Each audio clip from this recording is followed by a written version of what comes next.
Today's the day that I want you to take out your slow cookers because Shamsa has perfected her curry in a slow cooker. And I'm going to be sharing with you today my authentic as possible beef curry in a slow cooker. And I think I said slow cooker about 3 times there, but let's get started. So I'm using beef chuck today. Now you can use whatever you want, but I would suggest a cut of meat that is good for slow cooking. And you can see from the pieces there that they are quite chunky, and that's what you want because the smaller pieces will obviously disintegrate into the curry, so that's why you want big chunky pieces. The first step is to turn your air fryer on. Air fryer? Okay. Oh, no. Oh god, slow cook. We've made so many air fryer like recipes and shared them. You know what? They need to check them out as well because we've done air fryer biryani, we've done air fryer curries, air fryer rice as well. Air fryer rice, and honestly, they are good, amazing. Very good. Anyway, so the first step is to turn your slow cooker on. Now, mine has a saute mode. If yours doesn't, then what I want you to do is I want you to saute or fry the onions before you actually add the rest of the ingredients in. And this is a crucial step, and I don't want you to miss this because all of you that keep saying that your curries aren't just as good as you make them in a pot on the hob, this is the step that you're missing. And whilst we understand and know that slow cookers are basically chuck everything in and then just leave them and let them cook away, these are the crucial steps that you've got to do in order to get that flavour profile. So first things first, let's turn this on. And it's on saute mode, so I'm just going to turn it on and just allow that to heat up. Right, so the slow cooker is now ready, and I am going to add my oil into this. So in with the oil, probably around 200 millilitres because you are making a curry, and there, that is nice and hot. And now we're going to add the onions in and we're going to saute them. Now let these cook away for approximately 10 minutes. Now my timer on my slow cooker is on for 10 minutes for the saute mode. I'm going to leave the lid off and just keep stirring them, and I'll show you how they look in 10 minutes time. Right, so once your onions are looking soft, I'm going to add the meat straight in. Right, I'm a bit annoyed because the camera didn't record the next steps of the recipe, but all I did was I reset my slow cooker timer to 10 minutes again, and the onions were cooking for 10 minutes prior to that. And I've just added the meat and the ginger and garlic cubes into this, and I'm now going to cook it for a further 10 minutes to ensure that that meat is nice and seared. So if you can have a look and just give a close-up of that. This is 2 kilograms of meat in my slow cooker. If you have a smaller slow cooker, then obviously just use half the amount of meat. But yeah, I'll show you how it looks in 10 minutes time and we'll move on to the next step of the recipe. Make sure it's recording. It is recording. Go on. Right, I'm just going to check this now. How long's it been? It doesn't show me. Normally it counts down when it's got a couple of minutes left. So it must be about 5 minutes in, I think. But yeah, that's looking good. It's searing nicely. Ginger and garlic has melted as well in there, which is what we want. I thought you were putting whole spices in. Right, for this curry, we're not going to use whole spices in this because we've tried it in the past when we've done the recipe testing, and what we find is that the whole spices cooking for a long period of time release a very strong flavour profile. So cinnamon sticks, black cardamoms, even bay leaves you complained about last time, saying that they were bitter. Very bitter. But the garam masala, which we're going to add right at the end, is going to substitute for all of those whole spices, because if you know my garam masala recipe, it blends up. Link in the description. Yeah, box. we will do. We'll put it in the description because nothing beats homemade garam masala, and we're going to add that. So yes, but this curry was wonderful without the whole spices in there, which I must say. So the meat's had 10 minutes of searing and cooking, and now it's time to add the remaining ingredients in. So in with a can of chopped tin tomatoes.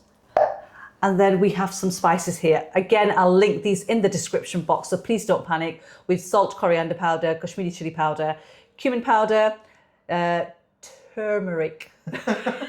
Because I get comments from people saying I don't pronounce turmeric properly. Turmeric. I said turmeric. Yeah. Turmeric, okay? Turmeric. Turmeric, it's the same thing. Haldi, I'm gonna say haldi. So if any of you start complaining that I'm saying haldi, then that's it, right? Haldi, we have some regular chili powder and we have black pepper. But again, if you know, the quantities are gonna be in the description box, so straight in with all of that and go off and get my wooden spoon. Just give that a good mix. So once all the ingredients are in there, pop the lid on. Now you've got two options to cook this. You can either cook this on high for 6 hours, or you can do a slow cook for 10 hours. And whilst 10 hours you might be thinking is a long time, because this cut of meat is chuck. It's beef chuck. It does take a long time to cook, and the pieces were really chunky like you saw. So yeah, 10 hours, cook away, and I will catch you guys back once this is done and show you what the next stage of the recipe is. So I'll see you guys back then. Totally forgot to show this on camera, but let's set the slow cooker. So slow cook, 10 hours, temperature low, and turn it on. And now I'll see you guys back in 10 hours. Welcome back, everyone. What did you just say a minute ago? It's been 10 hours this has been cooking away. This is one that I prepared earlier, just like they do on TV. Yeah, on camera, on TV. So yeah, exactly. So this is one that I prepared earlier. It has been cooking away for 10 hours, obviously. But what I want you to do next, and this is the last step of the recipe, it's crucial because this is going to create the bhunning process. You know, a lot of people say, what is the bhunning process? They ask a lot. It's the bhunna, same thing. I call it bhunning. And this process is crucial to this step. Now, this is the last step of the recipe. And I'm going to turn this on now, the slow cooker, onto a saute mode. And I'm going to reduce the sauce down to my desired consistency. And I'm going to do it for about 10 to 15 minutes, depending. I'm going to set it for 10 minutes, first of all, on saute mode and on high. It's got the highest temperature there. And if you just come around, I will show them what it looks like, darling. Come here. Yeah, are you okay there? Yeah? Mm-hmm. Right, okay. So you can see that the oil now has started to separate and come to the surface, but the curry is slightly watery. Now you can eat this just like this if you like it, but I find it too watery. So what that 15 minutes of sauteing, cooking is going to do is it's going to reduce that water in there and thicken the consistency. Now, if you don't, for example, have a slow cooker that has the saute feature, you can take your pot out and take it directly to your hob and do this step there. Or if your pots aren't compatible with the hobs, then obviously just transfer it into a pot and do that. Because again, you know, the food is cooked, the curry's ready. You've not had to do much. You just need to do the last step in order to have that perfect curry. So I'm going to allow this to cook away for 10 minutes on high. I am going to pop the lid on. I just wanted to show you the consistency. And now I'll see you guys back when this has reached the perfect consistency for me. Right, okay, so the curry's been cooking away for approximately 20 minutes. I did say 10 to 15, but I wanted it slightly more thicker, and I'm just going to give you a closer look and also finish the dish off. So that is how it looks.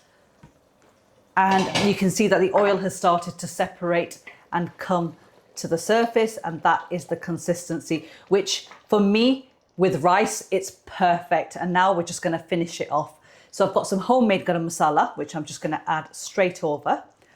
And I also have some kasuri methi, which is dried fenugreek leaves. And I'm just going to crush this between the palms of my hand to give it more flavour and aroma. There you are. And now I'm going to also add some fresh coriander, which I've just chopped in. Just look at that. Come forward. Absolutely wonderful. It smells, amazing. How does it smell? It's, you can smell it around the whole of the house as well. Just look at It that. really does smell very, very, that very is good. Wonderful. And now we are just going to dish this up. Perfect. Right, just to show you guys how soft and tender the meat is, I'm just gonna break the beef and just look at that, absolutely beautiful. I hope you've enjoyed watching this, guys. Let me know in the comments below once you've made the recipe and how you find it. Thank you for watching.